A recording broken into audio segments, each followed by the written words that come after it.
Hello students, स्वागत है आप सभी का हमारे YouTube channel apex English classes में। आज हम लोग हमारे पाठ्य पुस्तक का जो 4th चैप्टर है अर्धनारीश्वर, उसके ऑब्जेक्टिव भी क्वेश्चन को करेंगे। इससे पिछले वीडियो में हम लोगों ने 1st, 2nd और 3rd चैप्टर का VVI ऑब्जेक्टिव क्वेश्चन देखा है। तो चलिए शुरू करते हैं। हमारे 4th चैप्टर का नाम है अर्धनारीश्वर। इसके लेखक है रामधारी सिंह दिनकर। ठीक है,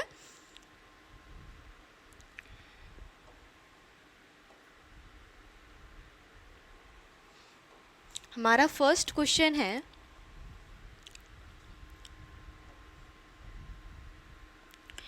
अर्धनारीश्वर पाठ के लेखक कौन हैं। ठीक है, अर्धनारीश्वर जो हमारे पाठ्य पुस्तक का 4th चैप्टर है उसके लेखक कौन है।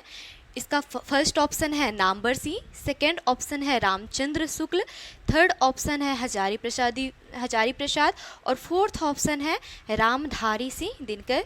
यहाँ पे टाइपिंग मिस्टेक है, मैं इसे सही कर देती हूँ, रामधारी सिंह दिनकर।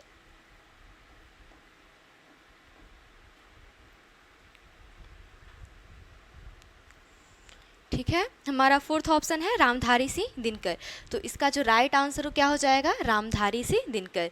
ठीक है, रामधारी सिंह दिनकर के द्वारा अर्धनारीश्वर लिखा गया है। अब हम अगले क्वेश्चन की ओर चलते हैं।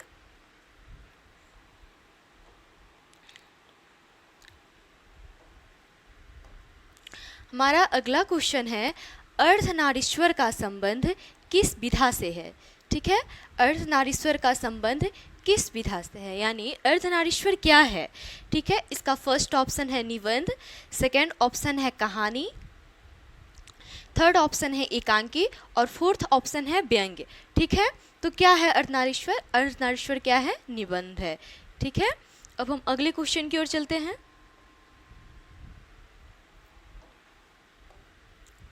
हमारा अगला क्वेश्चन है, रामधारी सिंह दिनकर का जन्म कब हुआ था। इसका फर्स्ट ऑप्शन है 23 सितंबर 1908, सेकेंड ऑप्शन है 22 सितंबर 1907, थर्ड ऑप्शन है 24 अप्रैल 1908 और फोर्थ ऑप्शन है 12 सितंबर 1905। ठीक है, तो यहाँ पे हम देखेंगे इसका राइट आंसर हो जाएगा 23 सितंबर 1908। 23 सितंबर 1908 को रामधारी सिंह दिनकर का जन्म हुआ था। अब हम लोग अगले क्वेश्चन की ओर चलेंगे। रामधारी सिंह दिनकर का निधन कब हुआ था। ठीक है, उनकी मृत्यु कब हुई थी। इसका फर्स्ट ऑप्शन है 24 अप्रैल 1974, सेकेंड ऑप्शन है 24 मई 1974, थर्ड ऑप्शन है 12 अप्रैल 1972 और फोर्थ ऑप्शन है 20 अगस्त 1974। ठीक है, तो अब हम लोग इसका राइट आंसर चूज करेंगे। इसका राइट आंसर हो जाएगा 24 अप्रैल 1974 को रामधारी सिंह दिनकर की मृत्यु हो गई थी। ठीक है, अब हम लोग अगले क्वेश्चन की ओर चलेंगे। हमारा अगला क्वेश्चन है, दिनकर जी का जन्म बिहार के किस जिले में हुआ। इससे यह स्पष्ट है कि दिनकर जी का जन्म बिहार में ही हुआ था। ठीक है, अब कहाँ हुआ है, किस जिले में, वो हमें चूज करना है। तो यहाँ आपका ऑप्शन है भागलपुर, सेकेंड ऑप्शन है मुजफ्फरपुर, थर्ड ऑप्शन है बेगूसराय और फोर्थ ऑप्शन है भोजपुर। ठीक है, तो यहाँ पे हमारा राइट आंसर हो जाएगा बेगूसराय। ठीक है, यहाँ पे आपका ये भी क्वेश्चन आ सकता है कि दिनकर जी का जन्म कहाँ हुआ था, तो ऑप्शन में आपको दे देगा बेगूसराय बिहार। ठीक है, तो इसका जो राइट आंसर हो जाएगा ये होगा बेगूसराय। ठीक है, अब हम लोग अगले क्वेश्चन की ओर चलते हैं। हमारा अगला क्वेश्चन है, दिनकर जी की माता का नाम क्या था। फर्स्ट ऑप्शन पार्वती देवी, सेकेंड ऑप्शन मनरूप देवी, थर्ड ऑप्शन सीता देवी और फोर्थ ऑप्शन आशा देवी। ठीक है, तो इसका राइट आंसर हो जाएगा मनरूप देवी। दिनकर जी की माता का क्या नाम था, मनरूप देवी था। ठीक है,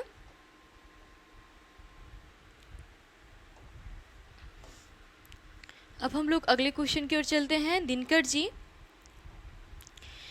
जी के पिता का क्या नाम था। यहाँ पे फर्स्ट ऑप्शन है Suresh Singh, second option Ravi Singh, third option Deepak Singh और फोर्थ ऑप्शन महेश सिंह। ठीक है, तो इसका जो राइट आंसर हो जाएगा रवि सिंह। उनके पिता का क्या नाम था, Ravi Singh.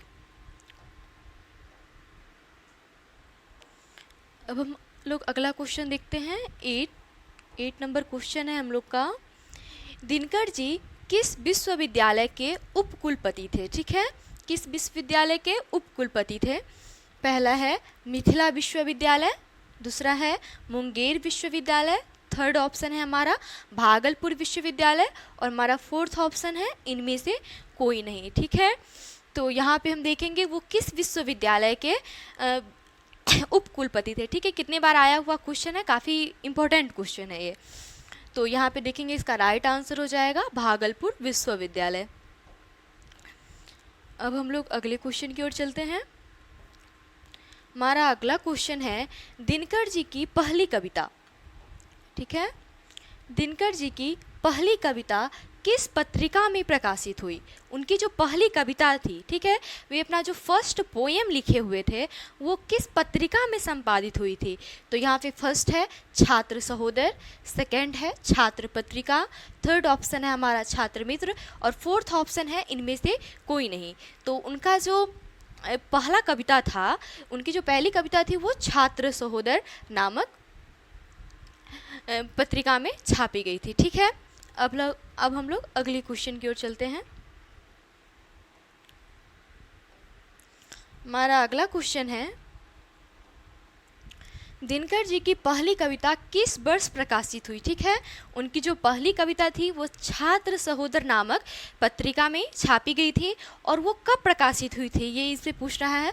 First option 1925, second option 1920, third option 1928, और फोर्थ ऑप्शन है हमारा 1940। तो यहाँ पे हम देखेंगे उनकी जो पहली कविता थी वो 1925 में प्रकाशित हुई थी। ठीक है, अब हम लोग अगले क्वेश्चन की ओर चलते हैं। हमारा जो अगला क्वेश्चन है वो है दिनकर जी की पहली काव्य पुस्तक कौन सी थी? ध्यान दीजिएगा, वो पहली कविता थी, ठीक है, और ये काव्य पुस्तक है जिसमें अनेक सारी कविता होंगे, काव्य पुस्तक है उनकी। तो इसमें हमें ऑप्शन देखना है। First option Kurukshetra, second option है रसवंती, थर्ड ऑप्शन है हुंकार, और फोर्थ ऑप्शन है प्रणभंग। तो उनकी जो पहली काव्य पुस्तक थी वो थी प्रणभंग। ठीक है, जब वो 21 वर्ष के थे, तब उनकी पहली काव्य पुस्तक प्रकाशित की गई थी। ठीक है, जो प्रणभंग के नाम से है। अब हम लोग अगले क्वेश्चन की ओर चलते हैं। हमारा 12th नंबर क्वेश्चन है निम्नलिखित में से कौन सी रचना दिनकर जी की नहीं है? ठीक है, first option Urvashi, second option Rashmi Rathi, third option जूठन, और फोर्थ ऑप्शन है हमारा कुरुक्षेत्र। ठीक है, तो यहाँ पे देखेंगे उर्वशी उनकी ही रचना है जिन पर उनको क्या मिला हुआ है? ज्ञानपीठ पुरस्कार मिला हुआ है। सेकेंड रश्मि रथी, उनकी ही रचना है। जूठन और कुरुक्षेत्र उनकी ही रचना है जो युद्ध और शांति की समस्या पर उन्होंने लिखा है। ठीक है, तो यहाँ पे जो जूठन हो जाएगा ये इसका राइट ऑप्शन है, जूठन उनकी रचना नहीं है। ठीक है, 30 नंबर क्वेश्चन हम लोग देखेंगे। हमारा जो 30 नंबर क्वेश्चन है युद्ध और शांति की समस्या पर लिखी गई काव्य कृति है। फर्स्ट है नीलकुसुम, सेकंड है उर्वशी, थर्ड है रेणुका, और फोर्थ है कुरुक्षेत्र। अभी जस्ट हमने आपको बताया कि युद्ध और शांति की समस्या पर जो लिखी गई पुस्तक थी वो कौन सी थी? कुरुक्षेत्र। ठीक है, तो इसका राइट आंसर हो जाएगा कुरुक्षेत्र।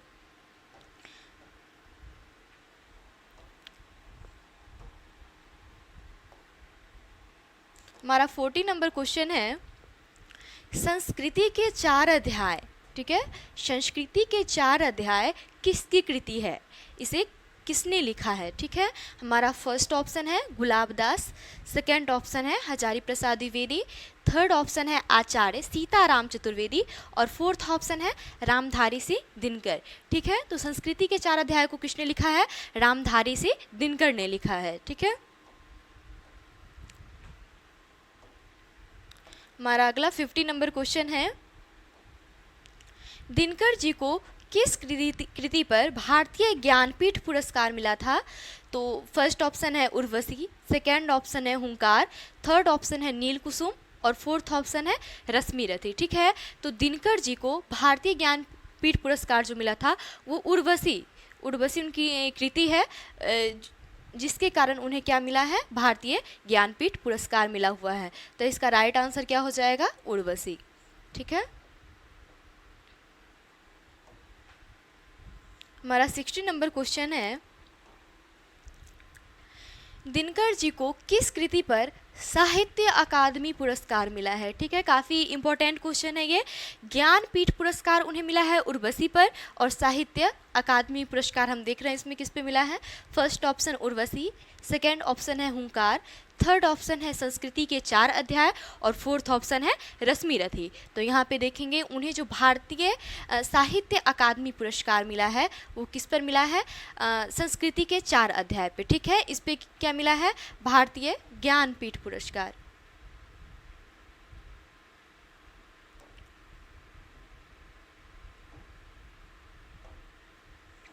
इस पर कौन सा पुरस्कार उनको मिला है? ज्ञानपीठ पुरस्कार। ठीक है,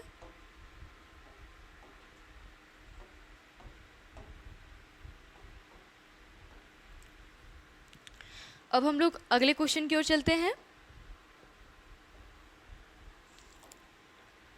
हमारा अगला क्वेश्चन है 70 नंबर क्वेश्चन, दिनकर जी को निम्न में से कौन सा पुरस्कार दिया गया था? First option Padmashri, second option Padma Bhushan, third option है इसका पद्म विभूषण और फोर्थ ऑप्शन है भारत रत्न। ठीक है, तो दिनकर जी को जो पुरस्कार दिया गया है उनको पद्मश्री नहीं दिया गया है, न पद्म विभूषण दिया गया है और न भारत रत्न। उन्हें जो पुरस्कार दिया गया वो है पद्म भूषण। ठीक है, अब हम लोग अगले क्वेश्चन की ओर चलते हैं। 80 नंबर क्वेश्चन है हमारा, दिनकर जी किस युग के कवि है? पहला ऑप्शन भारतेंदु युग, सेकेंड ऑप्शन छायावादोत्तर युग, थर्ड ऑप्शन है द्विवेदी युग और फोर्थ ऑप्शन है इनमें से कोई नहीं। ठीक है, तो दिनकर जी जो हैं वो छायावादोत्तर युग की कवि हैं। छायावाद युग जो था उसके बाद के युग को क्या कहा जाता है? छायावादोत्तर युग। छायावाद के बाद का युग।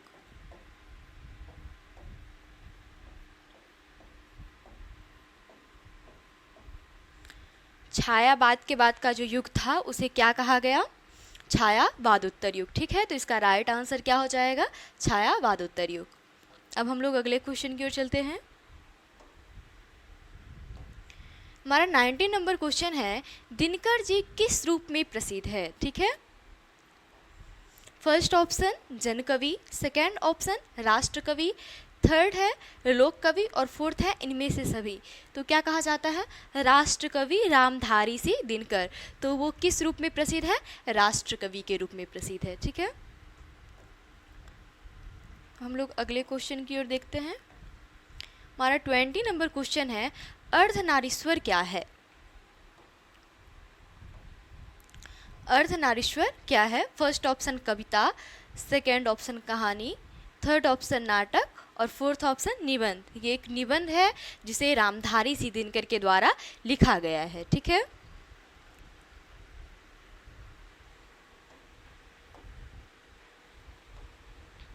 हमारा 21 नंबर क्वेश्चन है, अर्धनारीश्वर किसका कल्पित रूप है? कल्पित का अर्थ होता है काल्पनिक। ठीक है, कल्पित का क्या अर्थ होता है? काल्पनिक।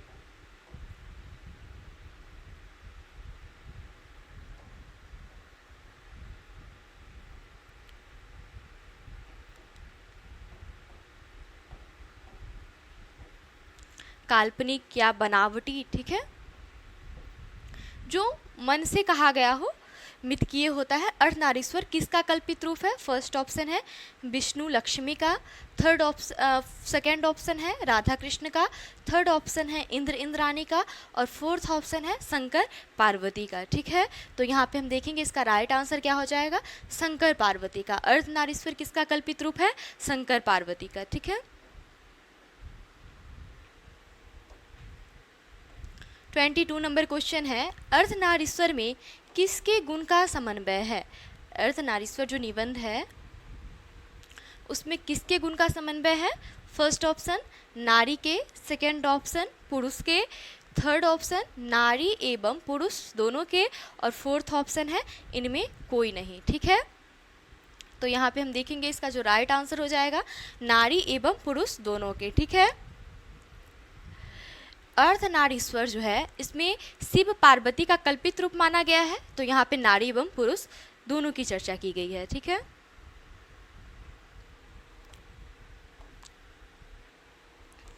(23) नंबर क्वेश्चन, नारी और नर ही द्रव्य की ढली दो प्रतिमाएं हैं, यह पंक्ति किस शीर्षक पाठ की है? तो यहाँ पे ऑप्शन हम देख लेंगे, ओ सदानीरा, सेकेंड ऑप्शन हमारा है अर्धनारीश्वर, थर्ड ऑप्शन है सिपाही की माँ, और फोर्थ ऑप्शन है प्रगति और समाज। ठीक है, तो इसका जो राइट आंसर हो जाएगा क्या होगा? अर्धनारीश्वर। ये अर्धनारीश्वर की पंक्ति है जिसे रामधारी सिंह दिनकर ने लिखा है।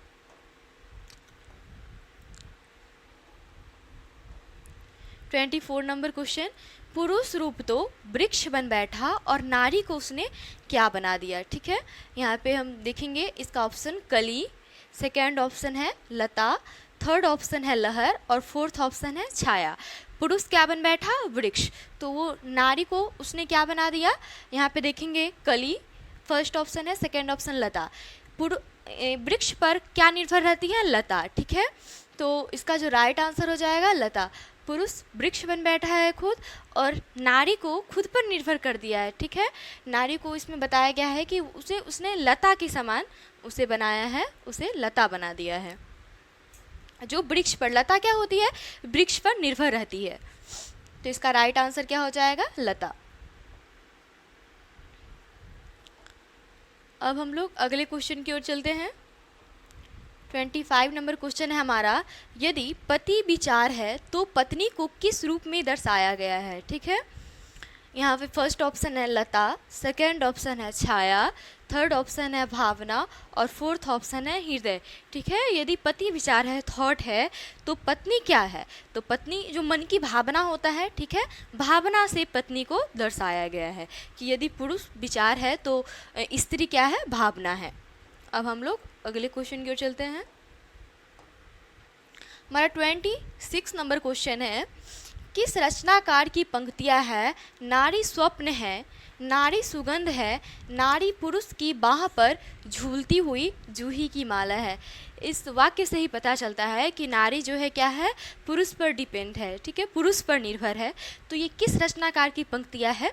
यहाँ पे हम देखेंगे first option Premchand, second option Agyeya, third option है मोहन राकेश, और फोर्थ ऑप्शन है रामधारी सिंह दिनकर। ठीक है, तो ये जो हम पढ़ रहे हैं ये किस चैप्टर से लिया गया है? अर्धनारीश्वर।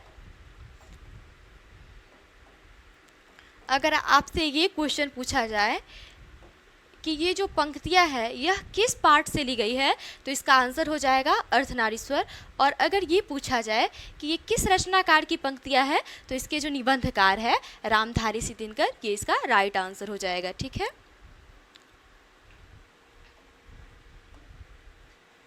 27 नंबर क्वेश्चन, पराधीनता के कारण नारी अपने अस्तित्व की अधिकारिणी नहीं रही। पराधीनता के कारण, पराधीनता का अर्थ हो जाएगा दूसरों के अधीन। ठीक है, दूसरों पर निर्भर रहना, पराधीन मतलब दूसरे पर निर्भर।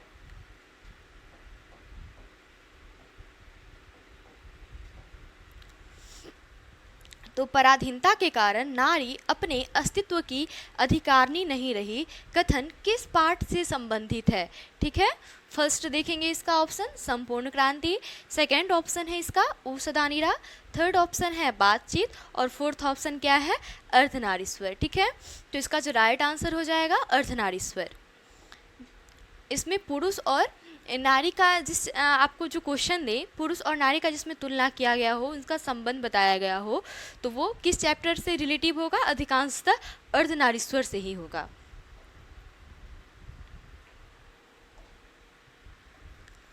हम लोग अगले क्वेश्चन की ओर चले। बुद्ध और महावीर ने नारियों को कौन सा अधिकार दिया? ठीक है, संन्यास लेने का, सेकंड है भिक्षुणी होने का, थर्ड है पति के त्याग का, और फोर्थ है इनमें कोई नहीं। ठीक है, यहाँ पे किनका नाम दिया है? बुद्ध और महावीर। ठीक है, बुद्ध और महावीर ने नारियों को कौन सा अधिकार दिया है? तो यहाँ पे फर्स्ट ऑप्शन देखेंगे संन्यास लेने का, सेकेंड ऑप्शन है भिक्षुणी होने का, थर्ड ऑप्शन है पति के त्याग का, और फोर्थ ऑप्शन है इनमें से कोई नहीं। ठीक है, तो इसका राइट आंसर हो जाएगा भिक्षुणी होने का। बुद्ध और महावीर ने नारियों को भिक्षुणी होने का अधिकार दिया हुआ था। अब हम लोग अगले क्वेश्चन की ओर चलते हैं।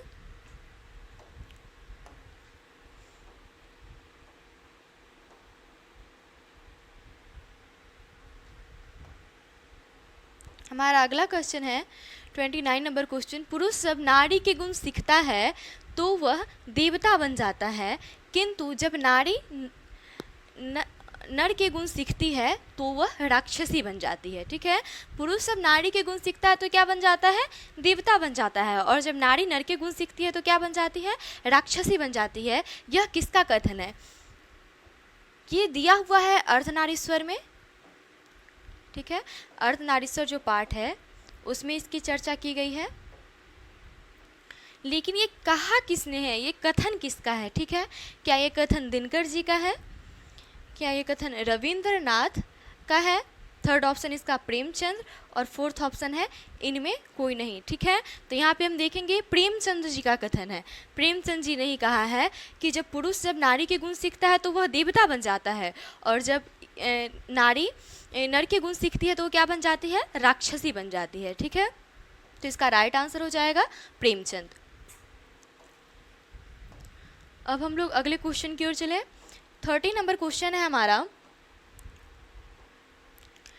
प्रेमचंद के अनुसार नारी जब पुरुष के गुण सीखती है तब वह क्या बन जाती है? अभी जस्ट हमने पीछे डिस्कस किया है कि नारी जब पुरुष के गुण सीखती है तो वह क्या बन जाती है। इसका ऑप्शन हम देखिए आकर्षक, सेकेंड ऑप्शन साहसी, थर्ड ऑप्शन है कोमल, और फोर्थ ऑप्शन है राक्षसी। ठीक है, तो वह क्या बन जाती है? राक्षसी। और जब पुरुष नारी का गुण लेता है, जब नर नारी का गुण लेता है तो वह क्या बन जाता है? तो वह देवता बन जाता है। ठीक है, ये काफ़ी इम्पोर्टेंट क्वेश्चन है कि जब नारी जब पुरुष के गुण सीखती है तो वह राक्षसी बन जाती है, जबकि नर जब नारी का गुण सीखता है तो वो क्या बन जाता है? देवता बन जाता है। ठीक है, अब हम लोग अगले क्वेश्चन की ओर चलें। नर को अहेर एवं नारी को अहेरी कहकर किसने संबोधित किया है? अहेर का अर्थ क्या होता है? अहेर का अर्थ होता है शिकार। ठीक है, और अहेरिन का अर्थ होता है शिकार करने वाली, या इसको समझिए शिकारी। ठीक है, कहकर किसने संबोधित किया है इसे? इसका फर्स्ट ऑप्शन है प्रेमचंद, सेकंड ऑप्शन है दिनकर जी, थर्ड ऑप्शन है बर्नार्ड शॉ, और फोर्थ ऑप्शन है इनमें से कोई नहीं। तो इसका जो राइट आंसर हो जाएगा बर्नार्ड शॉ। ठीक है, उन्होंने कहा है कि नर क्या है? शिकार है, और नारी क्या है? शिकारिन है, जिसका शिकार करती है। उन्होंने नर को शिकार के रूप में दर्शाया है। बर्नार्ड शॉ का कहना है कि जो नारी है उसे वो जादूगरनी है, अहिरिन है, इस शब्द से नारी को संबोधित किया गया है इस चैप्टर में। ठीक है, अब हम लोग अगले क्वेश्चन की ओर चले। 32 नंबर क्वेश्चन है, किसने अपने जीवन के अंतिम दिनों में नारीत्व की साधना की? ठीक है, गांधी जी ने first option, second option Dinkar ji ने, थर्ड ऑप्शन है बर्नार्ड शॉ, और फोर्थ ऑप्शन है इनमें से कोई नहीं। तो इसका राइट आंसर हम लोग देखेंगे, इसका राइट आंसर हो जाएगा गांधी जी ने। गांधी जी ने ही अपने जीवन के अंतिम दिनों में नारीत्व की साधना की थी। हमारा 33 नंबर क्वेश्चन है, बापू मेरी माँ किसकी रचना है? ठीक है, बापू मेरी माँ किसकी रचना है? यहाँ पे हम देखेंगे गांधी जी से रिलेटेड है। तो फर्स्ट ऑप्शन है गांधी जी की बेटी, सेकंड ऑप्शन है गांधी जी की पोती, थर्ड ऑप्शन है दिनकर जी और फोर्थ ऑप्शन है प्रेमचंद जी। ठीक है, तो ये किसकी रचना है? गांधी जी की पोती ने। ठीक है, गांधी जी की पोती की ये रचना है बापू मेरी माँ। यहाँ तक आप लोग का क्लियर हो गया?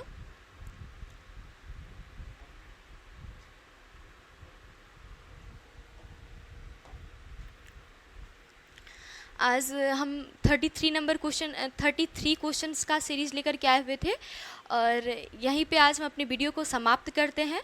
आप लोग को ये वीडियो कैसा लगा हमें कमेंट के माध्यम से ज़रूर बताइएगा और इसके साथ ही हम फिर 5 नंबर चैप्टर का ऑब्जेक्टिव क्वेश्चन VBI लेकर के आएंगे।